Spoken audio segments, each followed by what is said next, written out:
একটু ভালোবাসেন? মনের দিক থেকে বলুন না। সে প্রেম প্রকৃতির সঙ্গেই হোক বা মানুষের সঙ্গেই হোক, বন্ধুর সঙ্গেই হোক, প্রেম করা চাই।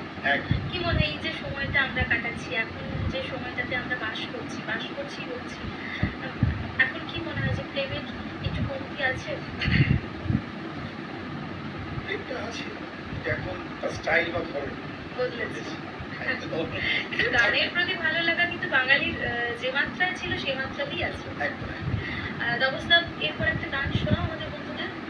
এবারে আমার সামনে যে দেওয়া ভালো গান, তারা বাংলাতে হিন্দি ছবি ছিল, বাংলা হিন্দি কম্বাইন করে ঠেহেরু হুয়ে পানি। একদম, চলো চলো।